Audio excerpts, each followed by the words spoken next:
Bonsoir, Bonsoir. nous sommes en ligne alors pour ce webinaire consacré à Léon Monnet. Nous accueillons aujourd'hui Géraldine Lefebvre qui est docteur en histoire de l'art et qui intervient ce soir pour vous présenter son exposition au Palais du Luxembourg. Et tout d'abord, je vais vous présenter donc le fonds du Wildenstein Platner Institute qui accueille ces webinaires. C'est un fonds qui a été constitué en 2016 entre Hasso Plattner et la famille Wildenstein. Donc les archives ont été ainsi cédées de manière philanthropique pour donner accès à cette richesse qui a été constituée au fil des années, qui concerne donc les historiens d'art, mais aussi le grand public. Donc, toutes ces archives, la plupart, c'est à peu près 800 mètres linéaires qui ont été numérisés. Les archives sont conservées en France, les archives papier, et vous avez accès, comme vous le savez pour la plupart, à ce fonds d'archives en ligne, gratuitement en vous connectant sur notre site. Je voudrais rappeler que nous préparons également les catalogues raisonnés en cours donc, de Paul Gauguin, La période bretonne. Géraldine, qui est ici présente, participe également à la préparation de la publication, la réédition, on peut dire, des pastels de Claude Monet, cette édition qui va être mise à jour. Il y a également le catalogue aux États-Unis, Wesselmann et Bearden, qui est en cours. Et les comités qui étaient auparavant tenus au Wildenstein Institute ont perduré au Wildenstein Platner Institute. Voilà. Pour ce qui est de Géraldine Lefebvre, que vous connaissez peut-être pour la plupart, Géraldine a commencé donc, en histoire de l'art, je crois, à s'intéresser, ce que j'ai vu au moulage, a fait une grande des études en histoire de l'art, un master 2 sur ce sujet, et puis très vite s'est orienté vers l'impressionnisme.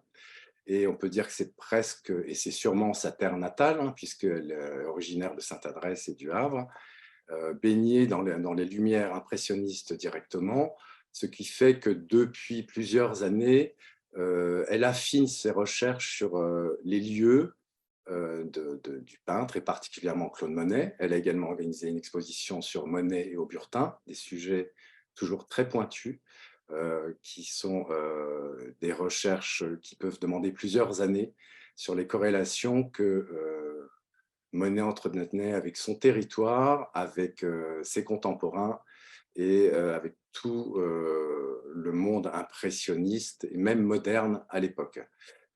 Ce qu'elle va nous présenter ce soir, et vous avez peut-être déjà vu l'exposition qui est en cours au Luxembourg, je crois qu'elle vous dira mieux que moi, est une recherche qui a demandé vraiment plusieurs années, qui a peut-être mûri il y a une dizaine d'années, je crois, pour nous parler de Léon, donc le frère aidant, on va dire, de Claude, dans l'ombre, qui fait que sans elle, on n'aurait pas connu, si on va dire, je compare souvent ça à Theo Van Gogh.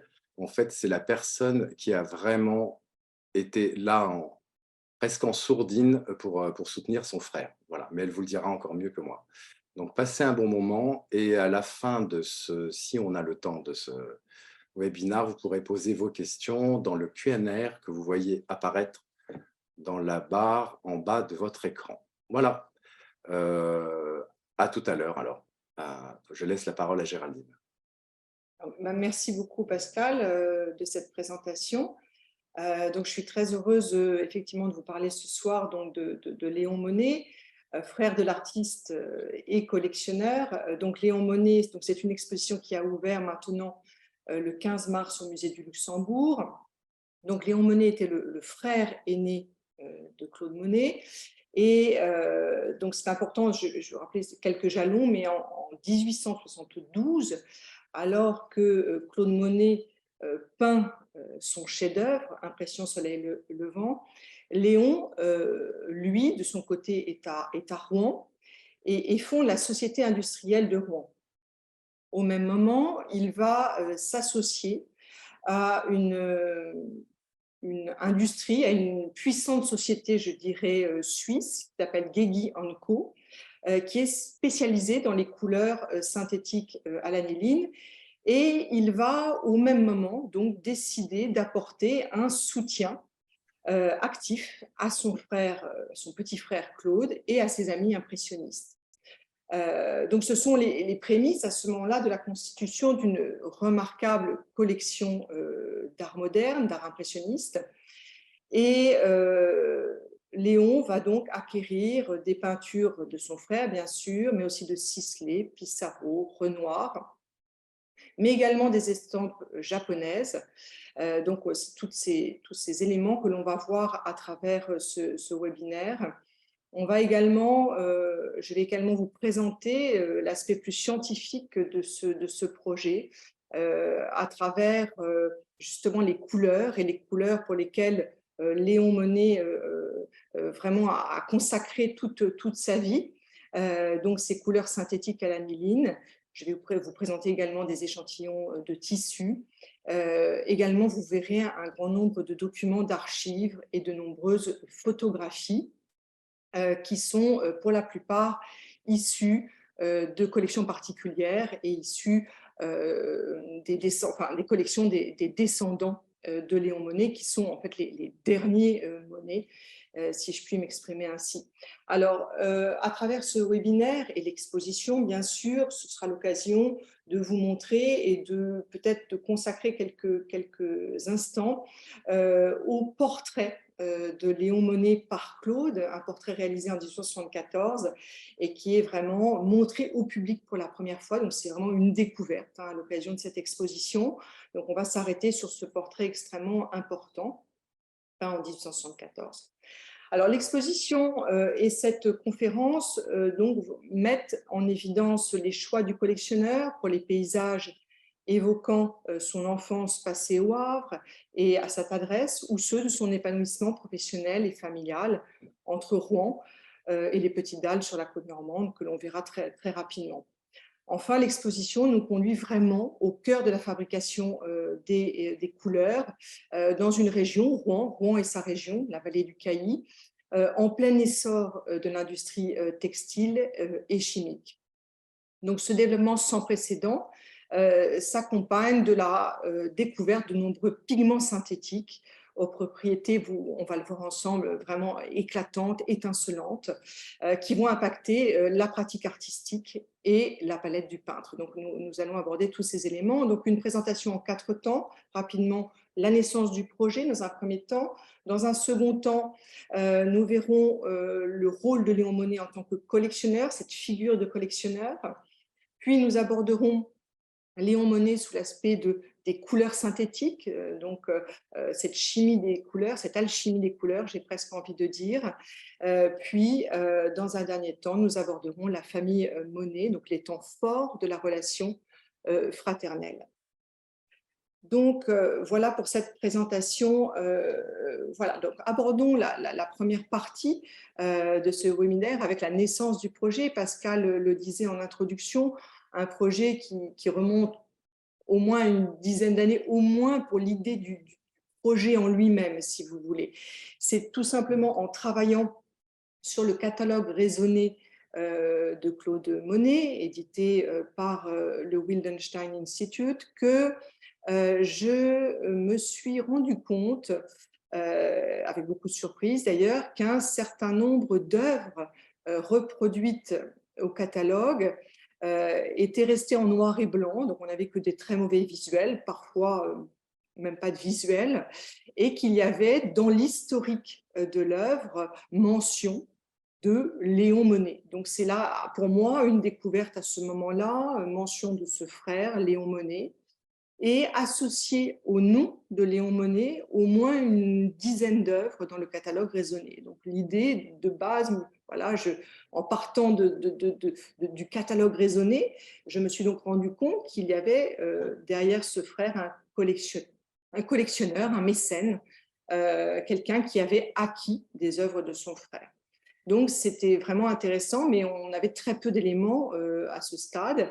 Et il m'a fallu en fait creuser vraiment sur ce sujet, essayer de retrouver les descendants de Léon Monnet, rentrer en contact avec eux pour me familiariser et puis rentrer vraiment dans cette histoire de famille, donner un visage en fait à Léon Monnet en quelque sorte. Donc c'est vraiment au fil des années que cette personnalité haute en couleur, comme j'aime à le dire, vous le verrez, c'est un homme de caractère, vraiment s'est imposé progressivement et qu'est né le projet de cette exposition. Alors, vous le voyez ici à l'écran, vous avez donc cette très belle toile, ce très beau tableau, Adolphe Monet lisant dans un jardin, une œuvre de 1867 qui représente donc Adolphe Monet, le père des deux garçons, dans le jardin de la villa Le Coteau à cette adresse, une villa qui existe toujours. Donc c'est vraiment une très belle toile et cette toile de grande dimension est un des chefs-d'œuvre de cette collection Léon Monnet. Donc voilà, en partant je dirais, de ces éléments, de ces toiles et de cette collection, je me suis rendu compte qu'il y avait vraiment l'âme d'un collectionneur. Là, vous avez ici, à votre écran, s'affiche une page du catalogue raisonné de la réédition de 96 qui montre justement le portrait de Léon Monnet. Vous voyez que là, le portrait de Léon Monnet par Claude, de l'édition 74, est reproduit en noir et blanc. Donc, jusqu'à présent, et avant ce projet et cette exposition, ce portrait n'était connu que par cette petite reproduction en noir et blanc, donc c'est bien peu. Et c'était bien dommage, vous allez le voir, puisque nous allons le découvrir ensemble, ce portrait de Léon Monnet. Et donc, on a bien, là, vous le voyez, dans le catalogue, mention de la collection Léon Monnet Rouen, collection particulière. Vous voyez, c'est très peu d'informations hein, qui étaient à ce moment-là disponibles. Et vous allez voir qu'aujourd'hui, maintenant, nous avons un grand nombre d'éléments. Alors, voilà ce portrait de Léon Monnet, donc, qui est présenté pour la première fois dans l'exposition. Alors, j'ai envie, avant de rentrer un petit peu dans l'histoire assez mouvementée de ce portrait, d'évoquer le caractère de ce frère aîné. Je vous disais, un frère haut en couleur. Je vais citer quelques phrases qui décrivent Léon Monnet. Vous allez voir que c'est tout à fait intéressant puisque j'ai pu retrouver, notamment dans les livres de contes, dans les livres de la société Guégui, un certain nombre d'éléments mentionnant, les rapports mentionnant Léon. Et Léon apparaît comme un Français fougueux, aimable, compétent et travailleur, mais peu soigneux de ses affaires d'argent, toujours à sec en quelque sorte. Développant le propos, les auteurs, alors ce sont bien souvent les directeurs de l'entreprise à Bâle, mais je reviendrai sur ce sujet. En tout cas, il y a énormément de mentions dans ces livres concernant la société. Donc, celui qui écrit développe le propos et note, il évoque également les dettes que Léon a pu contracter durant les années 1880 et le contrôle financier très serré qui a été mis en place par l'entreprise. En 1903 également, il y a une autre mention de Léon Monnet. Le conseil d'administration de la société inscrit à son ordre du jour la vente d'une partie de l'usine de Maromme, car le vieux monsieur Monnet, en 1903, effectivement, Léon Monnet n'est plus tout jeune. Il est tout jeune papa d'une seconde fille, d'ailleurs. Et les rapports le mentionnent, maintenant père de famille, avec sa femme et ses 2 enfants, réclame sa propre maison dans laquelle il pourra finir sereinement ses vieux jours en sécurité. Il précise même qu'il veut que cette propriété reste sa propriété jusqu'après sa mort. Alors là encore, je dirais que les procès-verbaux de l'entreprise mentionnent le mauvais caractère du vieil homme, tout en soulignant ses grandes qualités commerciales ainsi que son influence et ses amitiés avec la clientèle. Donc voilà, je dirais, un portrait de l'entrepreneur, de l'homme d'affaires. Et puis maintenant, en quelques phrases rapides, je vais également vous parler de l'homme et du frère, vu à travers le regard de Claude Monet. Et c'est là, à travers les lettres que Claude Monet a adressées à sa seconde épouse, Alice, notamment alors qu'il est à Rouen et qu'il peint la cathédrale en 1892 et 93, Claude voit très souvent son frère, le plus souvent chez lui, à Deville-les-Rouen, puis à Maromme. Et dans ses lettres à sa femme, Claude dit que l'atmosphère est extrêmement détendue chez Léon, les repas délicieux, et Léon est très souvent jovial et de bonne compagnie. Le 28 février 1893, Claude écrit à Alice: « J'ai dîné hier à Deville assez gaiement. Léon était très remonté et on n'a fait que de plaisanter et parler de ses maladies. Quel type !» Donc on sent bien effectivement l'affection à travers ces lettres, l'affection entre les deux frères que Claude porte à son frère Léon. Et puis également, on sent parfois quelques récriminations, puisque à un autre moment, Claude peut se plaindre de son frère, qu'il considère comme trop maniaque et dur. Voilà en tous les cas pour les grands traits caractéristiques de Léon Monnet à travers ces différents témoignages. Alors, l'histoire de ce portrait est très intéressante, puisque donc, on est en 1874, donc année de la première exposition impressionniste, et ce portrait, d'après la tradition familiale, a été peint par Claude Monet dans le jardin de la propriété de Léon Monnet. Donc un portrait exécuté extrêmement rapidement, que Claude veut reprendre ensuite en atelier. Et à ce moment-là, Renoir et Sisley, qui sont présents, ses amis, vont s'opposer à son geste en lui conseillant de ne pas toucher à ce portrait qui est extrêmement vivant, extrêmement ressemblant d'ailleurs. Vous pouvez le constater en comparant avec la photographie qui se trouve présentée juste à côté.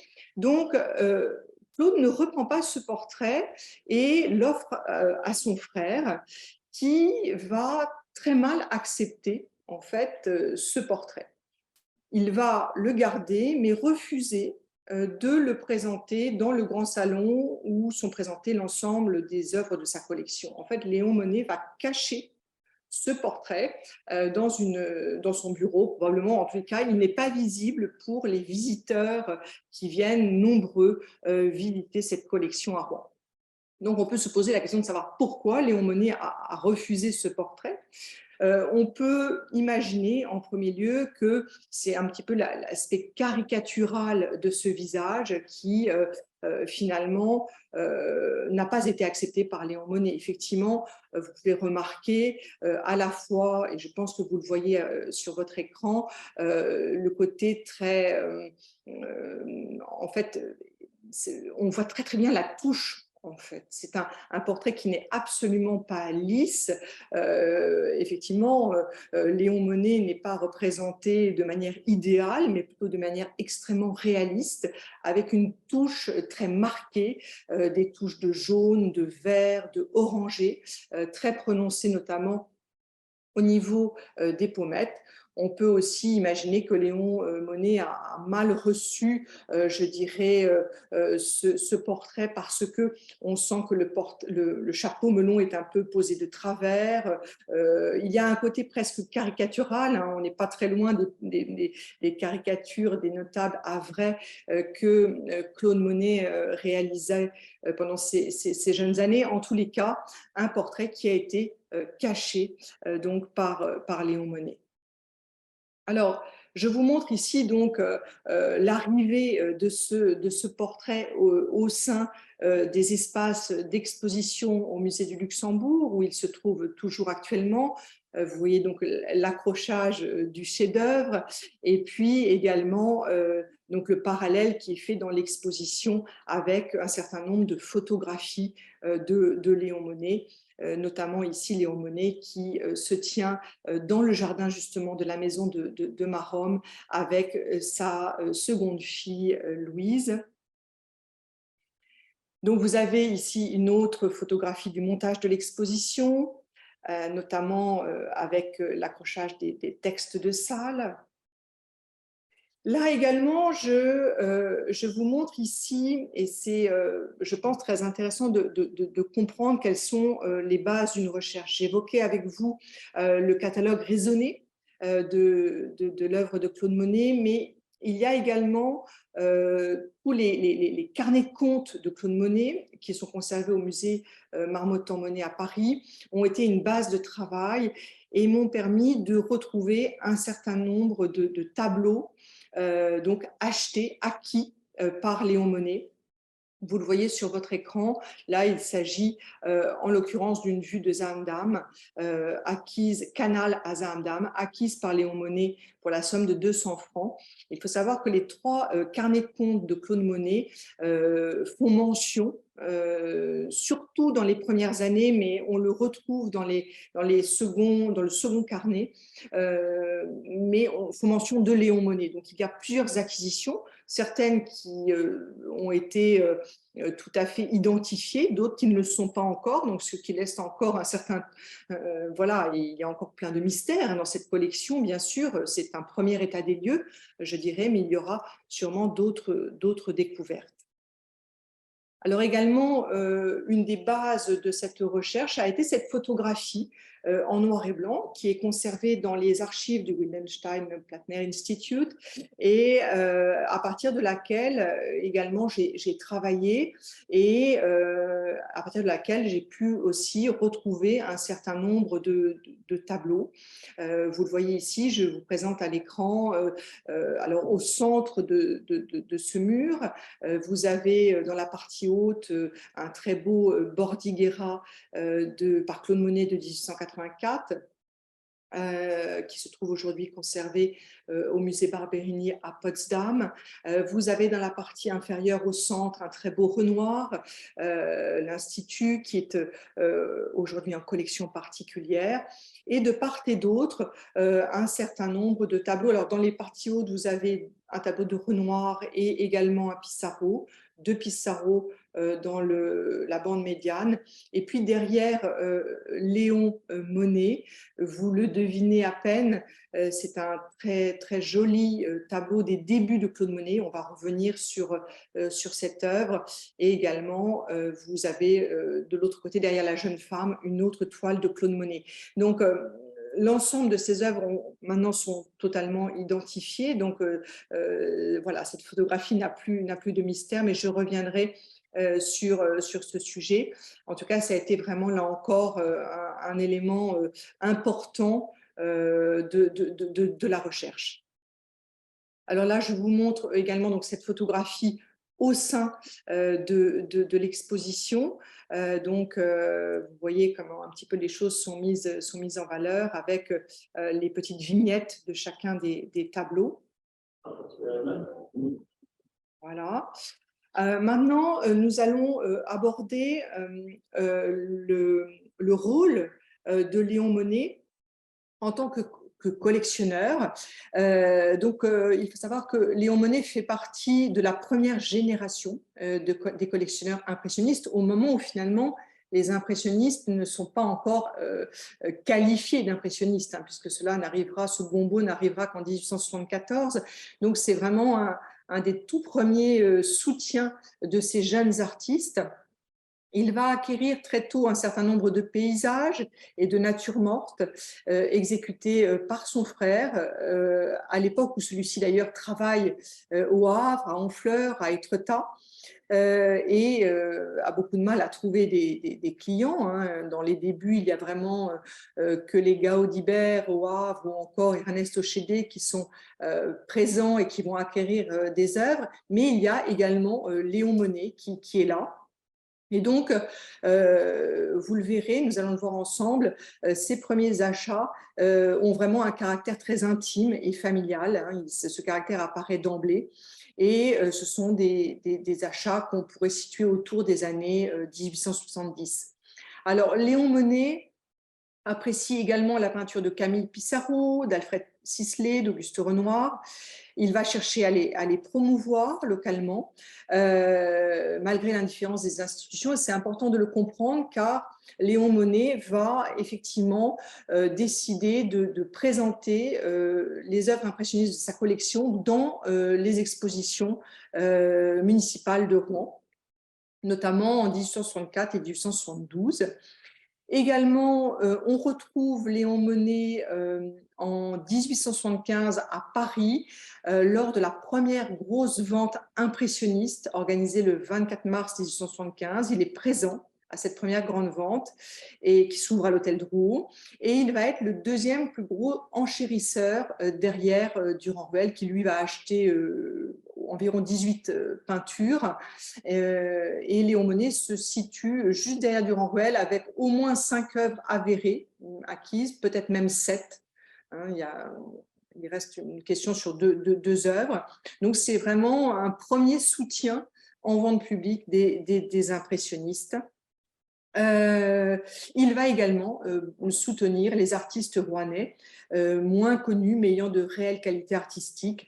Je pense notamment à Georges Bradbury, Marcel Delaunay, Joseph Delattre, Charles Fréchon et bien d'autres artistes encore. Mais vraiment, cette collection Léon Monnet, ce qui la représente, c'est vraiment, et ce qui la rend si unitaire, c'est vraiment le fait que Léon va acquérir un grand nombre d'œuvres de son frère, donc en tout 60 œuvres, c'est ce que je voyais affiché à l'écran, dont 20 Monet, hein, donc c'est vraiment important, et les 2 premiers albums de dessin de Claude Monet. Alors, on va regarder ensemble, voilà, alors là vous avez une autre vue de l'exposition, un espace peut-être plus documentaire dans l'exposition qui montre justement le rôle de Léon Monnet en tant que collectionneur avec une vue sur ces pages de l'album de la collection puisque Léon Monnet va constituer plusieurs albums reliés en cuir. Donc, il va faire photographier chacune des œuvres de sa collection. Les œuvres donc, sont présentées dans leur cadre d'origine, ce qui est vraiment intéressant pour l'historien de l'art, c'est-à-dire qu'on a vraiment, avec ces cartons, une documentation sur les cadres d'origine des œuvres, les œuvres, et il renseigne en fait chacune des œuvres en mettant bien sûr le titre de l'œuvre, l'artiste et bien sûr la mention collection Léon Monnet.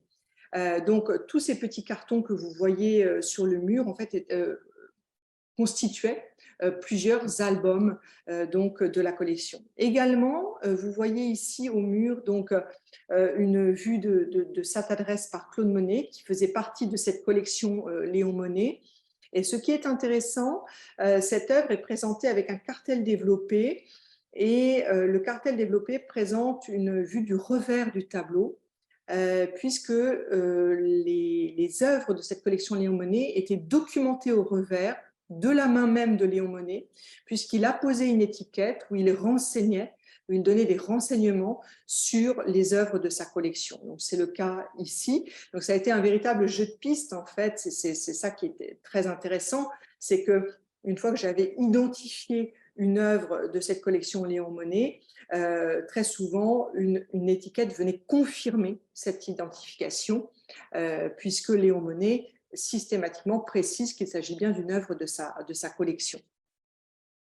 Alors ici, je vous montre un des chefs-d'œuvre de cette collection, cette nature morte aux perdrix de Claude Monet, une œuvre qui est aujourd'hui et que vous voyez ici à l'écran présentée pour la première fois en couleur, dans toute la beauté justement de ces dégradés de blanc, gris et d'ocre. C'est vraiment un chef-d'œuvre des débuts de Claude Monet. On sent bien là toute l'influence à la fois de Chardin, mais également de son maître, Eugène Boudin, qui a réalisé un grand nombre de natures mortes à ses débuts. Boudin appelait d'ailleurs ses premières natures mortes, ses tableaux de salle à manger. Et c'est vraiment intéressant d'ailleurs, parce que si on s'intéresse à, je dirais, la disposition des œuvres à l'intérieur même de la maison de Léon Monnet, cette œuvre était justement présentée dans la salle à manger. Donc, si vous voulez, c'est vraiment intéressant parce que à l'époque, les natures mortes étaient présentées dans la salle à manger, tandis que les paysages étaient présentés, par exemple, dans le grand salon. C'est ce que l'on a vu tout à l'heure avec cette photographie en noir et blanc. Donc, vous voyez, il y a vraiment je dirais un partage. Voilà, les œuvres sont disposées en fonction de leur sujet dans les différents espaces donc, de la maison. Ici également, donc vous avez cette petite toile, Étretat. Là, c'est un paysage très précoce qui représente, donc vous voyez, une œuvre de 1864. Claude Monet signe d'ailleurs Claude Monet. Hein, c'est vraiment intéressant parce qu'on est dans des œuvres à ce moment-là qui peuvent être signées aussi bien au Monet, Oscar Monet ou Claude Monet. Donc une œuvre intéressante. On voit bien là que Claude Monet joue sur le travail de clair-obscur avec ce premier plan sombre et puis ce second plan beaucoup plus lumineux. Également, il travaille sur l'interpénétration des différents espaces et notamment les espaces solides et liquides qui viennent se mêler. C'est souvent le cas dans les premières toiles de Claude Monet. Donc, vous voyez encore là une œuvre qui faisait partie de cette collection Léon Monnet. Et d'ailleurs, je vous présente également l'étiquette qui se trouve au dos du tableau. Là encore, Léon Monnet signe de sa main, donne des précisions sur la signature et localise l'œuvre, puisque nous sommes bien à Étretat. Là également, une autre œuvre de cette collection, Villa Bordighera, une œuvre de 1884. J'ai fait une petite erreur, d'ailleurs c'est une œuvre qui est aujourd'hui à Potsdam, qui était autrefois en collection particulière aux États-Unis, mais qui est présentée aujourd'hui au musée Barberini à Potsdam. Donc une autre œuvre de cette collection, Léon Monnet, et vous avez également la page de l'album de la collection qui présente donc l'œuvre, donc la photographie de l'œuvre, pardon, et son cadre d'origine. Également ici, les chevaux à la pointe de la Ève de Claude Monet, donc de 1864, donc une œuvre importante. Là encore, on est dans les débuts de Claude Monet dans le paysage. Ici, Claude Monet a peint sur la grève à Sainte-Adresse et il représente donc cette falaise de la Ève, très sauvage à l'époque. Hein, vous voyez qu'il n'y a pas de construction. Et c'est vraiment intéressant parce que ce tableau va être repris dans un tableau beaucoup plus grand qui sera donc le premier tableau de salon présenté par Claude Monet en 1865. Ici encore, ce chêne au bas préau, le Bonne Mère, une œuvre de 1865, donc une œuvre peinte au cœur de la forêt de Fontainebleau. Vous voyez là comme Claude Monet travaille vraiment sur ce jeu des taches de lumière très fortes qui viennent se diffuser sur le tronc du chêne. C'est vraiment intéressant de voir ce travail de la lumière, du feuillage, vraiment une œuvre très importante encore des débuts de Claude Monet.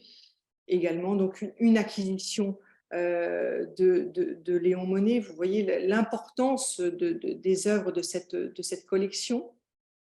Également ici, je vous montre la première page du premier album de dessin de Claude Monet. Ce premier album de dessin, d'ailleurs les deux premiers albums de dessin de Claude Monet, ont été acquis par Léon Monnet dans une vente au Havre en 1893. Léon Monnet est très rapidement conscient du trait de génie de son frère et il va s'intéresser également donc à son travail en tant que dessinateur et donc acquérir ses deux premiers albums de dessin. Ce qui est intéressant, c'est que ces deux premiers albums de dessin sont dédicacés par Claude Monet à son frère. Souvenir de jeunesse à mon cher frère, ce 20 septembre 95. Donc vous voyez que là encore, on a un témoignage des relations et de la grande proximité entre les deux frères. Là, je suis désolée, cette reproduction n'est pas de très grande qualité, mais s'il se trouve que, voilà, je vous montre une œuvre de Georges Bradbury. Je vous disais en introduction que Léon Monnet avait acquis un certain nombre d'œuvres de l'école de Rouen. Donc, j'ai identifié peu de temps avant l'exposition, cette plaine en septembre, une œuvre importante. C'est un très grand pastel de grande qualité avec une luminosité très forte, des couleurs très fortes également, très puissantes. Vous voyez ce thème des meules aussi, si cher à Claude Monet et qui est repris ici par Georges Bradbury. Bradbury qui est originaire de Maromme, donc de la même ville que Léon Monnet. Donc on peut imaginer que les deux hommes se connaissaient bien, se côtoyaient. En tous les cas, Léon Monnet a acquis au moins 5 œuvres de Georges Bradbury donc dans sa collection. Ici également, une œuvre que j'ai identifiée il y a peu de temps, une œuvre de Narcisse Guilbert que vous voyez, donc encore une œuvre de l'école d'un peintre de l'école de Rouen. J'ai pu retrouver cette peinture grâce à la photographie issue des archives des descendants de Léon Monnet. Vous voyez là une des descendantes qui pose devant un tableau. Alors j'ai cru quelques secondes qu'il s'agissait d'une œuvre de Claude Monet pour finalement arriver à identifier cette œuvre de Narcisse Guilbert, Bord de mer à Étretat, donc acquise, alors présentée dans une exposition à Rouen et acquise par Léon Monnet. C'est une œuvre, là encore, d'une très grande qualité qui est présentée au musée du Luxembourg actuellement.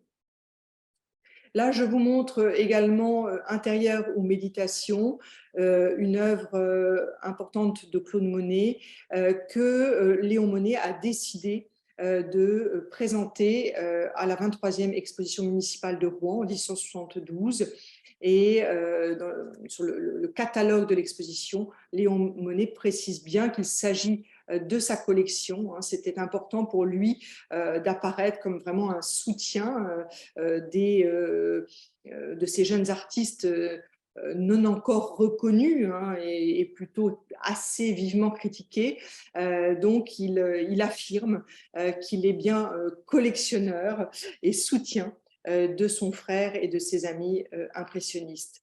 Ici, je vous présente une œuvre de Renoir, Lise, où en été, donc, qui est aujourd'hui conservée à Berlin et qui a été acquise par Léon Monnet lors de la première vente impressionniste du 24 mars 1875.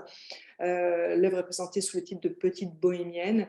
Et ce qui est intéressant ici, c'est que l'œuvre est acquise par Léon Monnet et qu'on va retrouver ensuite cette œuvre dans la collection de François Depeau, qui est le grand collectionneur de Rouen, qui a très certainement été initié à la collection par Léon Monnet. Et on voit certaines œuvres passer d'une collection à l'autre, c'est-à-dire certaines œuvres passer de la collection de Léon Monnet à celle de François Depeau. C'est le cas de ce très beau portrait. Alors, je voudrais maintenant évoquer avec vous donc la cuisine aux couleurs de Léon Monnet. C'est comme ça qu'est identifié, noté ce lieu très particulier où justement était élaboré chimiquement ces couleurs synthétiques. Alors, il faut comprendre que la ville de Rouen est au cours du 19e siècle vraiment un carrefour unique où se croisent à la fois les grands patrons des industries textiles, les chimistes bien sûr en couleur, mais aussi les peintres impressionnistes. Et la vie de Léon Monnet va être étroitement liée à l'histoire des Indiennes, d'abord par ses fonctions au sein de la Société industrielle de Rouen, puis comme directeur de la seule usine française de la société Guégui Co, qui aura des bureaux, en fait, qui a eu des bureaux pardon, à Deauville et Maromme, qui sont deux villes situées, deux villes voisines, situées le long de la rivière du Cailly, et vraiment tout près de Rouen. Hein, c'est vraiment la vallée industrielle de Rouen. Alors, en 1859, 3 ans après la découverte par William Perkin de la mauvéine, l'entreprise de produits chimiques de Léon Monnet va se consacrer à la fabrication de colorants synthétiques, donc à l'aniline. Alors, dans l'usine de fabrication de Léon Monnet, il va y avoir donc cette révolution des couleurs et ce passage en fait des pigments naturels aux pigments synthétiques. Et Léon Monnet va vraiment être un entrepreneur très impliqué justement dans la création de ces nouvelles couleurs synthétiques qui ont des qualités extrêmement de brillance. C'est vraiment des couleurs, et vous le voyez à l'écran avec cet échantillon, hein, ce sont vraiment des couleurs extrêmement puissantes. Alors, Léon Monnet se spécialise dans l'impression des cotons et dans les teintures pour soie, le bleu fin, la safranine, également les teintures pour laine avec le violet et le fuchsine à l'acide, le bleu de galamine au chrome, autant de noms chimiques, voilà, et il faut imaginer toutes ces recettes nouvelles de couleurs qui sont créées à ce moment-là. Il va aussi beaucoup travailler sur les teintures pour coton avec des noirs et bruns de diphényl, le jaune soleil également, ou le substitut d'indigo. Alors, une petite équipe travaille à ses côtés, dont le chimiste mulhousien très reconnu d'ailleurs, qui s'appelle Joseph Zubelen, on va le voir ensemble, mais également son neveu, Jean Monnet, c'est-à-dire que le fils aîné de Claude Monnet va rejoindre l'entreprise de Léon Monnet en février 1891. Et également, ce qui est intéressant pour notre propos, c'est qu'en mars 1892, Claude Monet, qui travaille à sa série de la cathédrale, va visiter régulièrement son frère et va participer à plusieurs dîners avec ses amis chimistes. Donc, il va vraiment s'intéresser à cette chimie des couleurs. Et le 11 avril 1893, il va rendre visite à Léon Monnet et notamment visiter sa fabrique. Il le dit dans sa correspondance à Alice, il dit tout son intérêt pour l'usine, l'entreprise de son frère, et il va également au même moment visiter la fabrique d'indiennes de Charles Besselièvre qui se trouve à proximité, hein, qui est voisine de celle de Léon Monnet. Alors voilà en image donc cette entreprise de Maromme. Vous avez à la fois ici dans cette en-tête de papier à lettres, à la fois l'entreprise mère qui se situe à Bâle. Donc vous voyez l'importance de cette entreprise, Guégui Co, qui est d'ailleurs médaillée d'or à l'exposition universelle de Paris en 1878. Vous avez également la filiale de Moscou, et puis celle de Maromme qui est présentée ici.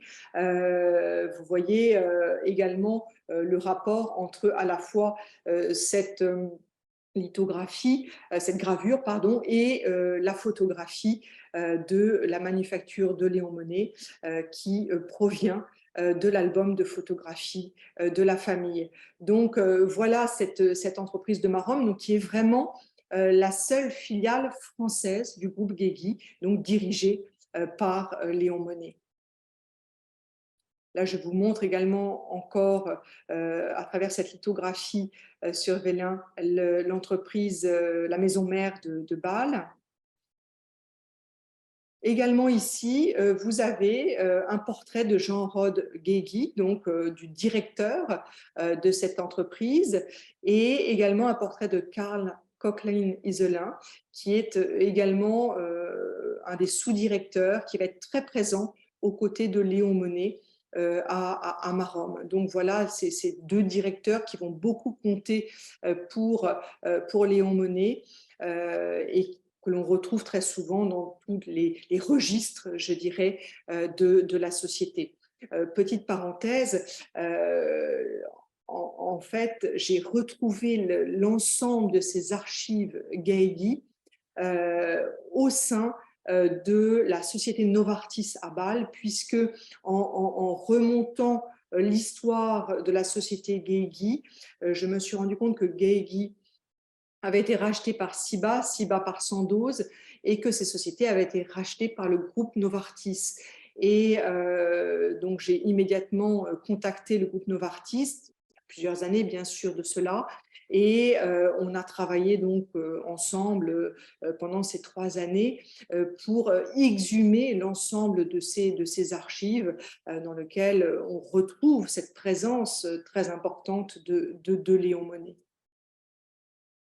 Ici, vous avez une photographie qui représente donc Léon Monnet. Au centre, vous avez Joseph Zublen, donc ce chimiste de Mulhouse, très important. Et puis, sur le côté droit, vous avez donc Jean Monnet, le fils de Claude, qui travaille aux côtés de son oncle, je vous le disais. Léon Monnet porte plusieurs pipettes dans ses mains avec des couleurs différentes. C'est vraiment intéressant. Les 3 personnages se trouvent dans la cour de l'entreprise et sont en train de faire des essais de couleurs. Donc voilà, c'est vraiment très intéressant d'avoir cette photographie pour vraiment, voilà, vous avez vraiment une représentation là, de ces 3 hommes au travail, en train d'analyser les différentes couleurs sorties du tube, je dirais. Là également, quelques photographies issues des albums de famille, où vous voyez Léon Monnet en compagnie de son épouse Aurélie et de ses 2 filles, Adrienne l'aînée et Louise, que vous voyez d'ailleurs sur les genoux de sa maman à gauche. Et puis à droite, vous avez une autre photographie de Léon Monnet avec sa fille aînée Adrienne et Jean et son épouse Blanche. Là, je vous remontre rapidement l'entreprise. Également ici, et c'était très important pour moi de vous montrer également ces échantillons de tissus qui proviennent de la maison Besselièvre. Donc, c'est cette entreprise, cette indiennerie qui était vraiment voisine de l'entreprise de Léon Monnet. Il faut savoir d'ailleurs que Léon Monnet avait des participations dans la société Besselièvre, donc les 2 hommes se connaissaient très bien, puisque Léon fournissait les couleurs et les couleurs qui permettaient à imprimer ces très beaux tissus, donc qui ont été imprimés avec des couleurs synthétiques à l'aniline.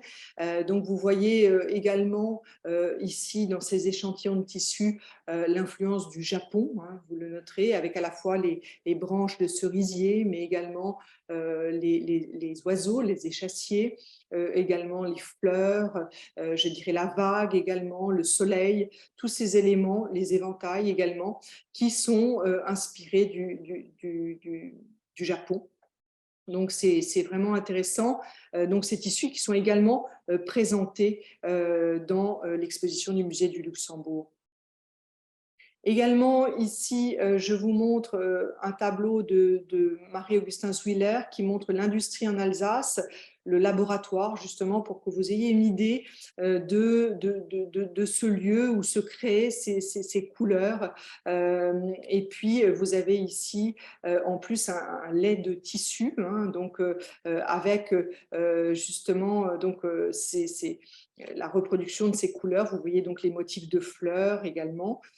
Et puis, à droite, vous avez une affiche publicitaire de la maison Guégui avec ses bains colorés et ses écheveaux de coton colorés avec ce rouge extrêmement puissant. Là, je vous montre quelques échantillons de couleurs de cette maison Guégui pour vous montrer encore là la force de ces couleurs, la puissance de ces couleurs synthétiques. Également ici, vous avez deux estampes qui constituent en fait deux estampes de cette collection Léon Monnet qui sont montrées également pour la première fois au public au sein de l'exposition. Donc Léon Monnet, à l'instar de son frère Claude, a collectionné les objets en provenance d'Extrême-Orient. Il s'est intéressé aux éventails, mais également aux estampes. À la différence de Claude Monet, Léon Monnet ne va pas s'intéresser aux grands maîtres de l'estampe que sont Hokusai ou Hiroshige. Il va s'intéresser à des maîtres moins connus comme Yoshiniku ou encore Utagawa Kunisada, qui sont en fait des artistes qui ont beaucoup travaillé pour les crépons et qui ont beaucoup représenté et travaillé pour les crépons japonais. Il faut savoir qu'ici, vous avez devant vous des tirages sur papier crêpé, donc c'est un papier un petit peu gaufré. Et ce qui est intéressant, c'est que ces papiers crêpés ou crépons japonais étaient estampés avec des couleurs synthétiques à l'aniline. Donc, Léon Monnet va s'intéresser à ces estampes, à ce type d'estampage, parce que justement, ces estampes étaient réalisées avec les couleurs qu'il commercialisait. Également, je pense que ce qui a pu intéresser Léon Monnet, c'est également les tissus. Vous voyez la beauté des tissus, des kimonos de ces femmes. Hein, c'est vraiment voilà, elles sont très richement habillées. Et je pense que c'est aussi un motif qui a dû plaire tout particulièrement à Léon Monnet. Alors, je poursuis rapidement avec ici un certain nombre de caricatures où vous voyez une représentation du peintre plénériste.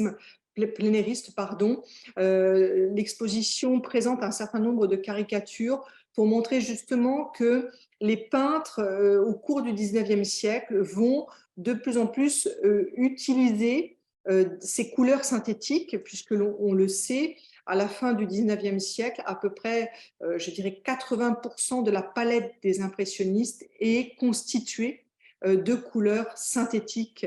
Donc, les impressionnistes vont s'intéresser à ces nouvelles couleurs, justement pour leur qualité, pour leur brillance. Et ces nouvelles couleurs sont bien sûr aussi commercialisées dans des tubes. Ces tubes vont leur permettre aussi de se déplacer au cœur du paysage et de travailler d'après le paysage. Donc, c'est vraiment ce que montre cette caricature de Caran d'Ache ici. Également, cette caricature ici qui présente, vous verrez, enfin vous voyez à votre écran, c'est très intéressant, à la fois la femme à la robe verte, ce tableau que Claude Monet va présenter au Salon de Paris en 1866, qui va présenter au Havre ensuite en 1868. Donc, un tableau qui va être remarqué par la critique et qui va être remarqué aussi pour la qualité de ce vert tout particulier de la robe de la jeune femme, qui est un portrait de Camille, donc de la première épouse de Claude Monet. Et vous voyez que ce vert est extrêmement puissant, c'est ce que note d'ailleurs le caricaturiste Stock de l'épatouflant, qui note que Monet, en Chine, il ferait un bon teinturier, hein, et il note également la puissance de ce verre, qu'il dit un verre si particulier, ce verre Monet, hein, est vraiment réapparaît sous la plume des critiques. Ce qui est intéressant, c'est que dès la fin des années 1860, Claude Monet utilise déjà plusieurs verres synthétiques, d'origine synthétique et non plus naturelle, le verre véronèse notamment, ou encore le verre émeraude, ou le verre de chrome, qui sont trois verres que l'on retrouve dans la palette de Claude Monet. Également, je vous montre rapidement ces trois cathédrales de Claude Monet, car au moment où Monet vient peindre à Rouen en 1892 et qu'il va s'intéresser à ce sujet, à ce motif de la cathédrale, il est constamment aux côtés de son frère. Son frère est à ses côtés pendant la journée, pendant qu'il travaille sur le motif de la cathédrale. Et le soir, Claude Monet rejoint son frère pour dîner avec lui. Donc, ce qui est important, c'est de reconsidérer aussi cette série de la cathédrale par rapport justement au fait que Léon est là, il est présent. Et notamment, une découverte assez récente, c'est que le siège de la Société industrielle de Rouen, qui a été créé donc par Léon Monet en 1872, se trouve juste à côté de la cathédrale. Donc Léon Monet rend visite à Claude vraiment en voisin, hein, et il est là vraiment au quotidien. Et Claude Monet d'ailleurs va s'en plaindre dans sa correspondance de cette présence continue de son frère qui l'empêche presque de travailler. Mais ce qui est important aussi, c'est ce rapport en fait de l'artiste à son frère, à sa famille. Et en fait, s'il vient à Rouen une première fois en 1864, qu'il revient en 1872, puis en 1892 et 93, c'est qu'il est invité par son frère Léon, hein, qui l'accueille à bras ouverts et qui le reçoit chez lui, lui préparant d'ailleurs de bons repas. C'est important parce que ça revient très régulièrement dans la correspondance de Claude Monet. Alors, en quelques mots, je voudrais terminer sur cette famille Monet et les temps forts de cette relation fraternelle entre les deux hommes. Donc, à travers ce double portrait, vous avez ici à la fois Léon Monet qui pose devant son entreprise dans le jardin de Maromme, et puis Claude Monet près de son étang à Giverny. Donc ces deux frères qui se sont côtoyés depuis leurs jeunes années jusque dans les années 1909, qui est l'année vraiment de la rupture entre les deux frères, hein. Mais vous voyez que pendant toute cette première partie de vie et pendant les trois quarts, je dirais, de leur vie, il y a eu des rapports de grande fraternité, de soutien. Léon a été là quand son jeune frère avait besoin de lui à ses débuts, mais il a été encore présent dans les années 1880 puisqu'il continue à acquérir des œuvres de son frère, également encore dans les années 90. Il est extrêmement présent, notamment quand son frère vient à Rouen. Ce qui va occasionner quelques disputes, je dirais, ce sont des problèmes financiers qui vont être de courte durée, notamment en 1882. Les deux frères vont très rapidement se retrouver, hein, après ces petites querelles d'argent.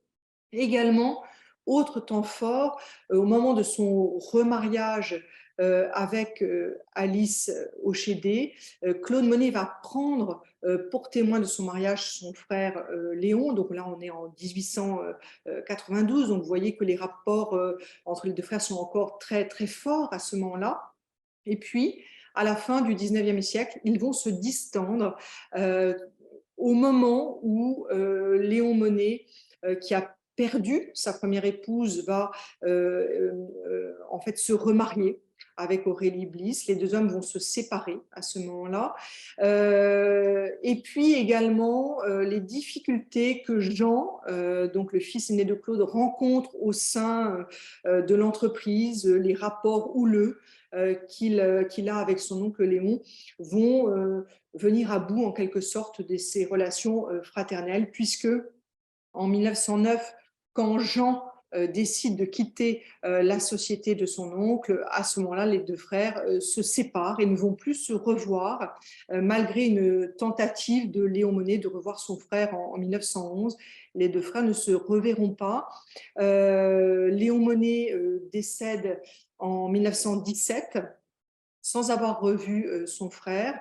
Et Claude va témoigner dans une lettre assez bouleversante d'ailleurs, qu'il adresse à la veuve de son frère Aurélie. Il va écrire à la veuve de son frère combien il regrette tout ce qui a pu le séparer, les séparer, et également combien il regrette de ne pas avoir revu son frère une dernière fois. Voilà, je vais terminer sur cette lettre qui d'ailleurs clôt l'exposition au musée du Luxembourg. Voilà, il y aurait encore beaucoup à dire sur les relations entre ces deux frères et puis ce partage de la couleur, hein, vraiment ce goût, cette passion pour la couleur que les deux frères partageaient. Je vous invite maintenant à me poser des questions. Merci.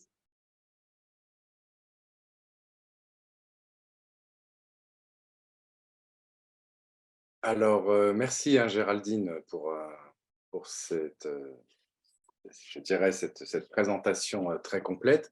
Je crois qu'hélas, il n'y aura pas beaucoup de temps pour les questions parce que nous avons pris beaucoup de temps pour la présentation. Il y a un temps imparti. C'était parfait. Non, je ne vois pas de questions. Merci à tous les participants. Et pour ceux qui ont la possibilité d'aller voir cette exposition, vous verrez vraiment le lien qu'il y a avec ce qui vient d'être exposé ici et de voir des œuvres que l'on n'a pas l'habitude de voir dans les expositions actuelles, vraiment du début de l'œuvre de Claude Monet. C'est très impressionnant de se replonger dans cette technique parfaitement impressionniste et de découvrir notamment ce merveilleux portrait. Voilà. Merci à tous, merci à Géraldine Lefebvre et à une prochaine fois sûrement pour un webinaire sur Monet ou d'autres peintres. Merci à vous, au revoir. Au revoir.